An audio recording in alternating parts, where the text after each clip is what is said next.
ಸ್ವದೇಶಿ ಉತ್ಪನ್ನಗಳನ್ನು ಬೆಂಬಲಿಸಿ ಸ್ಥಳೀಯ ಉದ್ಯಮಿಗಳನ್ನು ಪ್ರೋತ್ಸಾಹಿಸಿ ಎಂಬ ಧ್ಯೇಯದೊಂದಿಗೆ ಜುಲೈ 31ರಿಂದ ಆಗಸ್ಟ್ 2ರವರೆಗೆ ಸ್ವದೇಶಿ ಖಾದ್ಯ ಮೇಳ ಉಡುಪಿಯ ಅಮ್ಮಣ್ಣಿ ರಾಮಣ್ಣ ಶೆಟ್ಟಿ ಸಭಾಂಗಣದಲ್ಲಿ ನಡೆಯಲಿದೆ ಎಂದು ಸಮಾಜ ಸೇವಕ ಧಾರ್ಮಿಕ ಮುಖಂಡ ಕೆ ಕೃಷ್ಣಮೂರ್ತಿ ಆಚಾರ್ಯ ತಿಳಿಸಿದ್ದಾರೆ.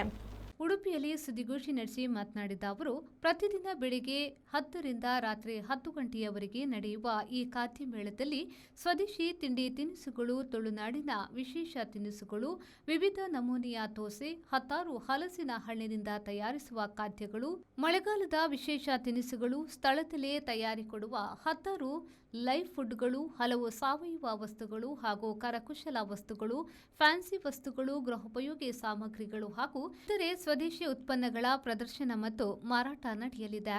3 ದಿನಗಳ ಕಾಲ ನಡೆಯಲಿರುವ ಈ ಮೇಳದಲ್ಲಿ ಸಾವಿರಾರು ಮಂದಿ ಭಾಗವಹಿಸುವ ನಿರೀಕ್ಷೆಯಿದ್ದು, ಸ್ಥಳೀಯ ಉದ್ಯಮಿಗಳು ಮತ್ತು ಸಣ್ಣ ವ್ಯಾಪಾರಿಗಳಿಗೆ ತಮ್ಮ ಉತ್ಪನ್ನಗಳನ್ನು ಪರಿಚಯಿಸುವ ವ್ಯಾಪಾರ ವಿಸ್ತರಿಸಿಕೊಳ್ಳಲು ಉತ್ತಮ ವೇದಿಕೆ ಇದಾಗಿದೆ.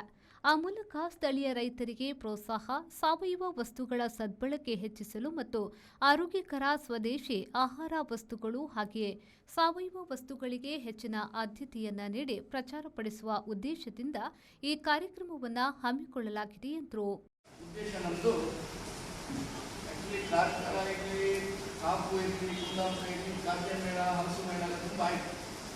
ನಮ್ಮ ಉಡುಪಿ ತಾಲೂಕುಗಳಲ್ಲಿ ಉಡುಪಿ ಹೆಡ್ ಆಫೀಸ್ ಅಂತೇಳಿ ನಮ್ಮ ಜಿಲ್ಲೆಗೆ ಉಡುಪಿ ಹೆಡ್ ಆಫೀಸಲ್ಲಿ ಯಾವುದು ಖಾದ್ಯ ಮೇಳ ಅನ್ನುವಂಥದ್ದು ಯಾವುದು ವಿಜೃಂಭಣೆಯಿಂದ ಆಗಲಿಲ್ಲ. ಜನರಿಗೆ ಎಲ್ಲರೂ ಕೇಳ್ತಾ ಇದ್ರು, ಏನಾದರೂ ಮಾಡಬೇಕು, ಏನಾದರೂ ಹೊಸ ಇದನ್ನು ನಾವು ಕೊಡಬೇಕು. ಅದಕ್ಕೆ ಮೊದಲ ಬಾರಿಗೆ ಉಡುಪಿಯಲ್ಲಿ ಉಡುಪಿ ತಾಲೂಕಿನಲ್ಲಿ ಫಸ್ಟ್ ಖಾದ್ಯ ಮೇಳ ಆಗುವಂಥದ್ದು.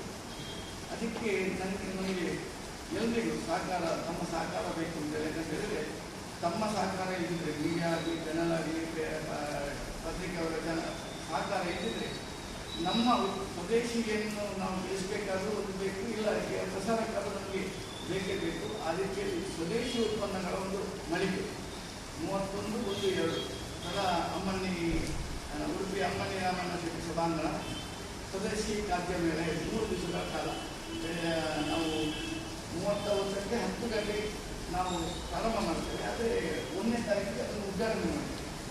1ನೇ ತಾರೀಕಿಗೆ ಟೈಮಿಂಗ್ಸ್ ನಾವು ಹೇಳ್ತೇವೆ. ಅನೇಕ ಅನ್ಯ ವ್ಯಕ್ತಿಗಳು ಸುದ್ದಿಗೋಷ್ಠಿಯಲ್ಲಿ ಚರಣ್ರಾಜ್ ಬಂಗೇರ, ದಯಾನಂದ್ ಕಪ್ಪೆಟ್ಟು, ಸುನಿಲ್ ಕಪ್ಪೆಟ್ಟು, ಕೃಷಿಕ ಸಂಘದ ರವೀಂದ್ರ ಗುಜ್ಜರಬೆಟ್ಟು, ಮಾಜಿ ನಗರಸಭೆ ಅಧ್ಯಕ್ಷರಾದ ಅಮೃತ ಕೃಷ್ಣಮೂರ್ತಿ ಮತ್ತಿತರರು ಉಪಸ್ಥಿತರಿದ್ದರು. Bureau report, V4 news, Udupi.